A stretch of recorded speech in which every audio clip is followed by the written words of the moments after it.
नमस्कार दर्शक बंधु मु सुब्रजीत टीआर 24 न्यूज आपण मानक स्वागत जनाऊँ आम आसी पहुंचीचु भद्रक जिला तिहिड़ी ब्लॉक पालियाबिंदा पंचायत प्रभु बिरंची नारायण पीठ देखुवे आज सांबादिक मानक आज बिरंची नारायण पीठ को यह असहाय वृद्धा वृद्धा माने आज सांबादिक मानक डकाई तांकर दुख एवं प्रकाश करिया पाई वार्धक्य भत्ता कहा पाई वार्धक्य भत्ता सरकार देउचंती केउ मानक पाई आज सही माने आज वर्तमान दीर्घ 5 मास धरी भत्तारु वंचित होइचंती पाई पारुनांती औषध टिके किणिकी खाइबा पाई खाई पारुनांती ए देखुतिबे सती पाई से सांबादिक भाई मानकु डाकी आज सरकार पाखरे तांकर दाबी उपस्थापन करबा पाई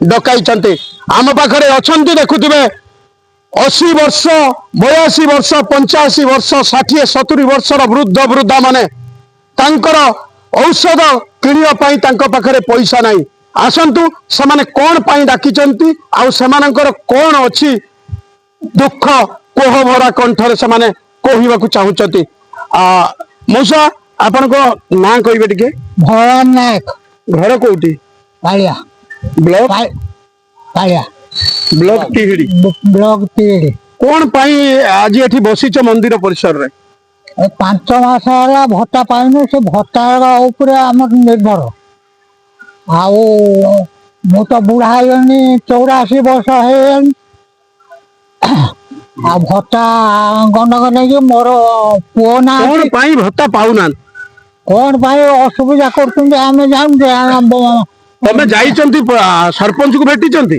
हाँ सरपंच को भेटिचु सरपंच कोन कहले सरपंच कहले कोड नंबर देने आ भत्ता आसो आम कोड नंबर लिखिकी बोईर देचु कोड नंबर लिखिकी आधार कार्ड नहीं कि ब्लॉक जाइचंती ब्लॉक को मु जाई पाइनी छोटा लोक आ मो पर्सना का हाटर पठाई दिए सब फोन नंबर आधार कार्ड आ मु जाई पाइनी ब्लॉक को मोर प्रेशर डायबिटीज घरे किए किए अछंती घरे मोर आ के स्त्री अछि मो स्त्री अंध तार चाउल ଏବେ काटी ଦେଇଛନ୍ତି एमआई की नहीं कि ता बोरा चाउल बोइदनी ता टिप गाँव नेले नहीं कौन शेष को भत्ता कथा कौन कहते ब्लॉक प्रशासन भत्ता कथा आम से भत्ता पर निर्भर आउ ये टाउटरी ये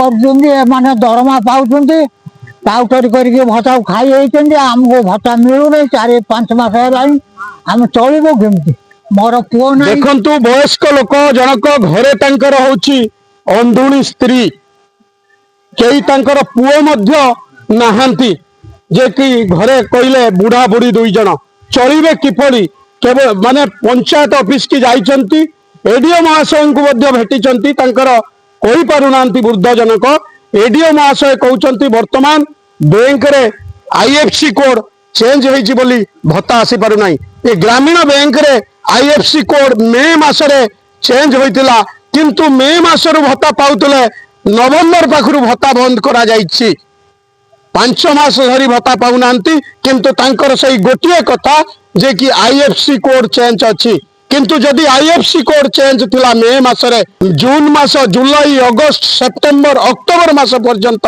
टंका पाउथले केमिति आउ जण माउसी मध्ये कहउतले तांकर स्टेट बैंक कर तो मध्ये आईएफसी कोड चेंज है नहीं यार कारण कोन कारण सरकार कहउथबे लोकंक सरकार कहउथबा सरकार आज लोक माने आज राजरास्ता रे आज देखंतु वृद्ध पिता माता माने वर्तमान असहाय वर्तमान राजरास्ता को आसीचंती वर्तमान सांबादिक भाई मानन को डाकी कि तांकर दाबी उपस्थापन करूचंती समाने चलिबा पाई वर्तमान विकल डहर विकल होउचंती भत्ता गंडाक पाई कारण तांकर आशाबाड़ी साजितिबा भत्ता किंतु वर्तमान से आशाबाड़ी भांगी जावाक बसी दीर्घ 5 मास धरी पाउनांती आउ जने अछंती वयस्क व्यक्ति आम प्रतिक्रिया नवा मौसा कौन आज बस बस आज 5 मास पैसा पाऊनी मोर 2 आखि ऑपरेशन होती देखला बेलू औषध टे खाइते पाऊनी डाक्तरखाना जाते पाऊनी ମୁଁ କେମିତି ଚଳିବି? କଣ କହୁଛନ୍ତି ପଞ୍ଚାୟତରେ, କଣ କହୁଛନ୍ତି? ପଞ୍ଚାୟତକୁ ଦିଆହେଲା, ସେ କଲେ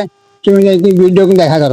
ବିଡ଼ିଓକୁ ନେଇକି ଆମର ସେ ପାସବୁକ୍ ଇଏ ନେଇକି ଯାଇନୁ, କହିଲେ ଆମର କୋଡ୍ ଚେଞ୍ଜ ହେଇଛି। ସେ କୋଡ୍ ଚେଞ୍ଜ ହେଇଛି ବୋଲି କହିକି ଦେଖିଲା ବେଳକୁ ଏପର୍ଯ୍ୟନ୍ତ ବି ଠିକ୍ ହେଉନି। ବ୍ୟାଙ୍କକୁ ଯିବା ବେଳକୁ ନା ତୁମର ଆସିନି। ମୁଁ ଆଜି 4 ମାସ ହେଲା କେଣେ 15-20 ଥର ଖଣ୍ଡେ ଗଲିଣି ବ୍ୟାଙ୍କକୁ, କିନ୍ତୁ ମୋର ଏପର୍ଯ୍ୟନ୍ତ ଆସିପାରୁନି। ମୁଁ ଚଳିବି କେମିତି? ବିଡିଓ ପୁଣି କଣ କହିଲେ? ବିଡ଼ିଓ ପା ଖାଲି କହୁଛନ୍ତି ହଁ ଏଇ ଯିବ, ଏଇ ଆସିବ, ଏଇ ଆସିବ। ଆଉ ସେ ଆମେ ତ ଯେମିତି ଫୁଲ ଘୁଞ୍ଚି ଘୁଞ୍ଚି ଯାଉଛି, ମା ତ ନାରଙ୍ଗ ଖାଇଛି। କାରଣ ଲୋକଙ୍କର ସରକାର କହୁଛନ୍ତି। ଲୋକଙ୍କର ସରକାର କହୁଛନ୍ତି, ଦେଖିଲା ବେଳକୁ କିଛି ନାହିଁ। ଯଦି ବିଡ଼ିଓ ଯଦି ତାଙ୍କର ବନ୍ଦ କରିଗଲେ, ତାହେଲେ ତାଙ୍କ ଦରମାରୁ କାଟିକି ଆମକୁ ଦେଉନାହାନ୍ତି। ସେ ଲକ୍ଷ ଲକ୍ଷ ଟଙ୍କା ଦରମା ପାଇବେ, ଆମେ କୋଉଠି 1000, 2000, 3000 ଟଙ୍କା ପାଇବୁ, ଆମେ ଚଳିବୁ କେମିତି? ଆମେ ଚଳିବୁ କେମିତି? ସେସବୁ କଣ ସରକାର ପାଖରେ କହିବେ, ଦାବି ରଖିବେ? ସରକାର ପାଖରେ କହୁଛି କେମିତି 5 ମାସ ଦରମା ନା ଭତ୍ତା ଆମକୁ ମିଳୁ।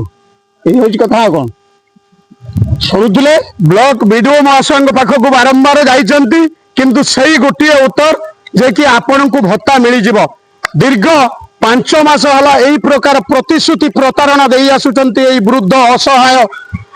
କେଉଁମାନେ ଦେଖୁଥିବେ, କେଉଁମାନେ ବିଧବା ମା ମାନେ ମଧ୍ୟ ଅଛନ୍ତି, ତାଙ୍କ ଘରେ ବରଂ ତାଙ୍କ ଘରେ ସ୍ୱାମୀ ନାହିଁ, ସେମାନେ ଚଳନ୍ତି କେମିତି? କିନ୍ତୁ ପ୍ରଶାସନ, ସରକାର କହୁଥିବା, ଲୋକଙ୍କ ସରକାର କହୁଥିବା ଅଫିସର ମାନେ ଲୋକଙ୍କ ପାଖକୁ ଯିବେ, ଲୋକଙ୍କ ପାଖର କଣ ଅସୁବିଧା ସୁବିଧା ବୁଝିବେ। କିନ୍ତୁ ଆଜି ଏଇ ବୃଦ୍ଧ ବୃଦ୍ଧା ମାନେ ପଞ୍ଚାୟତରୁ ବ୍ଲକରୁ ପଞ୍ଚାୟତ ଦୌଡ଼ି ଦୌଡ଼ି 5 ମାସ ଧରି ବର୍ତ୍ତମାନ ଭତ୍ତା ମିଳିପାରୁନାହିଁ। କାରଣ ଏ ହଉଛି ଓଡ଼ିଶାର ଲୋକଙ୍କର ସରକାର। ଲୋକଙ୍କ ପାଖକୁ ଆସୁଛନ୍ତି, ଗାଁ ଗାଁରେ ଗ୍ରିଭେନ୍ସ କରୁଛନ୍ତି, ଗାଁ ଗାଁରେ ସମସ୍ୟା ସମାଧାନ ପାଇଁ ପଦକ୍ଷେପ ନେଉଛନ୍ତି। କିନ୍ତୁ ସମସ୍ୟାର ସମାଧାନ କଣ ହଉଛି ଆପଣଙ୍କୁ ଏଇ ବିକଳ ମାନଚିତ୍ର, ଏଇ ବିକଳ ଚିତ୍ର କହି ମାନେ ଆପଣଙ୍କୁ ଦର୍ଶାଇ ଦଉଛି। ତିହିଡି ବ୍ଲକର ଇଏ ହଉଛନ୍ତି ଅସହାୟ ବୃଦ୍ଧ ବୃଦ୍ଧା, ଯେଉଁମାନଙ୍କର ଆଶା ବାଡ଼ି ଛାଡ଼ିଛି ବା ଭତ୍ତାରୁ ସେମାନେ ବଞ୍ଚିତ ହୋଇଛନ୍ତି 5 ମାସ ହେଲା।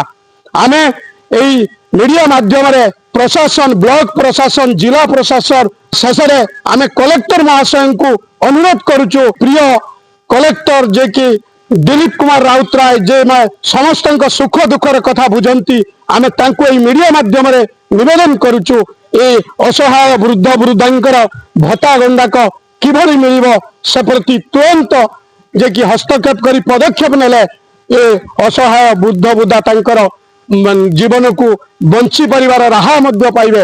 ଭଦ୍ରକ ଜିଲ୍ଲା ତିହିଡି ବ୍ଲକ ପାଳିଆବିନ୍ଦା ପଞ୍ଚାୟତ ବିରଞ୍ଚି ନାରାୟଣ ପୀଠରୁ ସୁବ୍ରଜିତ ପାଲଙ୍କ ରିପୋର୍ଟ, TR24 ନ୍ୟୁଜ।